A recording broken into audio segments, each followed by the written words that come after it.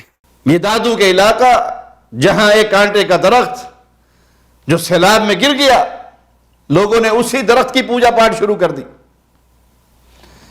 اس کو کنڈو پیر یا نتھو پیر کا نام دے دیا. اور اس درخت کی گری ہوئی جگہ پر آپ نے یہ دیکھا جس کے نیچے سے یہ آدمی گزر رہا ہے, مٹی کا ایک ڈھیر بنا دیا اور اس کی پوجا پاٹ شروع ہو گئی. ایک ملنگنی وہاں آ کر بیٹھ گئی جسے یہ فقیرانی کہتے ہیں, اور اس کے بارے میں عقیدہ رکھتے ہیں کہ یہ پیر صاحب, پیر کون سے, بابا جی نہیں, شیخ جی نہیں, حضرت جی نہیں, سید شاہ بخاری صاحب نہیں, یہ درخت کا ٹکڑا یہ بھی پیر ہے. یہ پیر صاحب صرف اس عورت سے خطاب کرتا ہے. ہن کے مال ڈراهي ٿو ۽ ہے ماڻهن کي شفا ٿو ڏي. ها بلڪل ماڻهن کي چاڪ ڪري ٿو, پاڻ کي نٿو سنڀالي سگهي.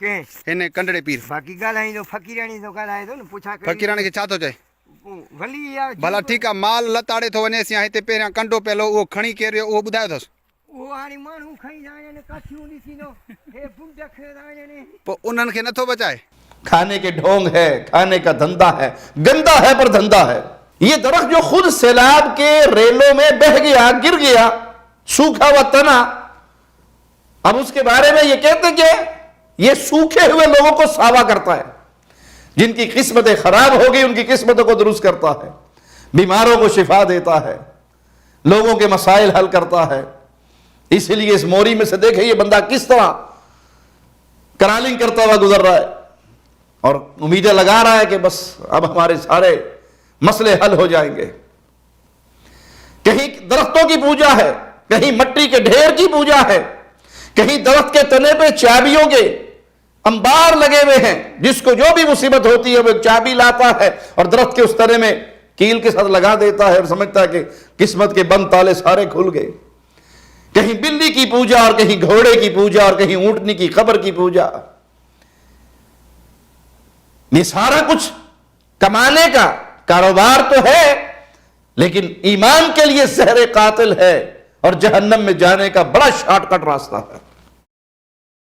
ایسے قبر پرستوں کو سمجھانے کے لیے ہم ایک سخت جملہ کہنے پر مجبور ہیں۔ تمہاری ان بدعقیدگیوں کو دیکھ کر ہم مجبوراً یہ کہتے ہیں، شرک کی اس دلدل میں مشرکین مکہ بھی نہیں پھنسے تھے جہاں تم پھنس گئے، کہ جانوروں کی قبروں کی پوجا اور درختوں کی پوجا اور سوکھے ہوئے تنوں کے نیچے لیٹ کر ان درختوں سے یہ امیدیں رکھتے ہو کہ یہ سوکھے ہوئے کو ہرے کر دیں گے۔ اللہ کے لیے اس جہالت سے باہر نکلو، توحید کے عقیدے کو سمجھو، اہل الحدیث کی دعوت کو سمجھو۔ ہم اولیاء کا انکار کرنے والے نہیں، یا اولیاء کی گستاخی کرنے والے نہیں، ہم تو اولیاء سے محبت کرنے والے ہیں۔ سب سے بڑے ولی اللہ کے رسول صلی اللہ علیہ وسلم کے صحابہ، انبیاء کی جماعت کے بعد اولیاء اللہ میں، مبارک ہستیوں میں، اللہ کے دوستوں میں، اللہ کے پیاروں میں سب سے بڑا نام رسول اللہ کے صحابہ اور اہل بیت۔ انہوں نے کیا دعوت دی آپ کو؟ توحید کی دعوت دی، عقیدے کی دعوت دی، ایمان کی دعوت دی، غیر اللہ کی پوجا سے ہٹا کر ایک اللہ کی عبادت کی دعوت دی۔ ہم تو سیدنا علی سے پیار کرنے والے، سیدنا علی سے محبت کرنے والے، جس علی کو رسول اللہ صلی اللہ علیہ وسلم نے حکم دیا تھا، اے علی جاؤ، جو اونچی قبر نظر آئے اسے زمین کے برابر کر دو۔ یہ اونچی قبریں، یہ قبروں پہ ہونے والا شرک، اس کو مٹانے کے لیے انبیاء آئے۔ آج بعض جاہلوں نے یہ کہنا شروع کر دیا کہ قبروں پہ شرک سے روکنا اور بدعات سے روکنا، یہ بعض لوگوں نے کام شروع کیا ہوا ہے اور یہ بڑے اخلاص سے امت کا بیڑا غرق کر رہے ہیں۔ انا للہ و انا الیہ راجعون۔ یہ امت کا بیڑا غرق نہیں کر رہے، یہ رسول اللہ صلی اللہ علیہ وسلم کی سنت پہ چل کر امت کو شرک کے دلدل سے نکال کر جنت کے راستے پہ چلا رہے ہیں۔ یہ حکم تو رسول اللہ نے مولا علی کو دیا، کوئی اونچی قبر نظر آئے تو زمین کے برابر کر دو۔ قبروں پہ ہونے والا شرک، اللہ کی عبادت میں غیر اللہ کو شریک کرنا، یہ وہ جرم تھا جس جرم کو روکنے کے لیے اللہ نے اپنے انبیاء کی جماعت بھیجی۔ وَلَقَدْ بَعَثْنَا فِي كُلِّ أُمَّةٍ رَسُولًا، اللہ نے ہر امت میں رسول بھیجے، أَنِ اعْبُدُوا اللَّهَ وَاجْتَنِبُوا الطَّاغُوتَ، ایک اللہ کی عبادت کرو، اللہ کی عبادت میں کسی کو شریک نہ ٹھہراؤ۔ یہ پیغام تھا، ہر نبی کا یہ پیغام تھا۔ تو آج نبیوں کے وارثوں کو تم یہ کہو کہ یہ بڑے اخلاص سے امت کا بیڑا غرق کر رہے ہیں، کیوں؟ کیونکہ وہ تمہاری طرح کسی سیاسی پارٹی کا حصہ نہیں بنتے، وہ تمہاری طرح کسی جمہوری پارٹی کا حصہ نہیں بنتے، وہ تمہاری طرح حکمرانوں کے خلاف بغاوتیں، جلوس اور خروج نہیں کرتے، نبی کی سنت پہ چلتے ہیں۔ اس لیے تم نبی کی سنت پہ چلنے والوں کو یہ کہو کہ یہ اخلاص سے بیڑا غرق کر رہے ہیں، تمہاری اپنی عقلیں ماری گئی۔ ان سیاسی رہنماؤں کے پیچھے دوڑتے ہوئے دین اسلام کی سبز چادر کے نیچے سیاست کی کرسی تک پہنچنے کے تمہارے گندے خواب، وہ تمہیں اصل منہج سے دور لے گئے، انبیاء کی دعوت سے دور لے گئے، اور یہ دعوت تمہارے دل میں یوں چبھنے لگی کہ تم توحید کے دعات کو یہ کہنا شروع ہو گئے کہ یہ امت کا بیڑا غرق کر رہے ہیں۔ انا للہ و انا الیہ راجعون۔ تو پیارے بھائیوں، اس دعوت توحید کو سمجھو، اس دعوت توحید کو عام کرو۔ یہ نبوی راستہ ہے، یہ محمدی راستہ ہے، یہ تمام انبیاء کا راستہ ہے، اور بیڑے پار کرنے کا یہی راستہ ہے، دنیا کے اندر بھی اور آخرت کے اندر بھی۔ دنیا میں آپ کو حکومت ملے یا نہ ملے، آپ کو غلبہ ملے یا نہ ملے، اسلام کا اس سے کوئی سروکار نہیں، وگرنہ انبیاء کی جماعت میں کئی نبی ایسے بھی اٹھائے جائیں گے جن کے ساتھ چند افراد، 2 افراد، ایک فرد، کسی کے ساتھ کوئی بھی نہیں ہوگا۔ جس کے ساتھ کوئی بھی نہیں، کیا وہ کامیاب ہوئے یا ناکام ہوئے؟ نوح علیہ السلام نے 950 سال لوگوں کو شرک سے روکا، ایک اللہ کی عبادت کی دعوت دی، لیکن بہت تھوڑے لوگ ان پر ایمان لائے، تو نوح علیہ السلام ناکام گئے، نعوذ باللہ۔ تمہارے نظریے کے مطابق انہیں حکومت نہیں مل سکی، وہ انقلاب برپا نہیں کر سکے، وہ کرسی پر نہیں بیٹھ سکے، تو کہو کہ وہ ناکام گئے۔ اگر کہو گے تو ایمان سے فارغ ہو جاؤ گے، اور اگر کہو گے کامیاب گئے تو بھائی کامیابی اور ناکامی کسی انقلاب میں چھپی بھی نہیں ہے کہ حکومت تک پہنچنا، کرسی لینا، یہ اصل کامیابی ہے۔ کامیابی اللہ کی فرمانبرداری میں ہے۔ نبی ساری عمر دعوت قومی لیلا و نہارا اس کی تصویر بن کر کے کامیاب گئے، بھلے ایمان لانے والے تھوڑے ہو۔ تو اپنا مطمع نظر کرسی کو نہ بنائیے کہ ہر طرح کی تحریک کا حصہ بنے۔ جو تحریک بھی کرسی تک پہنچنے کا کام کر رہی ہے وہ بڑی کامیاب ہے۔ یہ آپ کی بدعقیدگی کی انتہا ہے۔ عقیدے کی اصلاح کیجئے کہ ہمارے ذمہ توحید کی دعوت ہے، عقیدے کی اصلاح کی دعوت ہے، اور اس عقیدے کی بنیاد پر محبت اور نفرت کی دعوت ہے۔ یہ ہماری دعوت ہے۔ کوئی مانے تب بھی ٹھیک، نہ مانے تب بھی ٹھیک، ہم پھر بھی کامیاب رہیں گے، کیونکہ ہم اگر صراط مستقیم پہ چل رہے ہیں۔ اللہ سے دعا ہے اللہ ہمیں توحید کا صحیح فہم عطا فرمائے، زندہ رکھے تو ایمان کی بہترین حالت میں، موت دے تو اس حال میں کہ مولا ہم سے راضی ہو، ہم اپنے اللہ سے راضی ہو۔ اقول قولی ھذا واستغفر اللہ لی ولکم ولسائر المسلمین۔ ہر لمحہ قرآن اور سنت کا ترجمان، فضیلت الشیخ توصیف الرحمان۔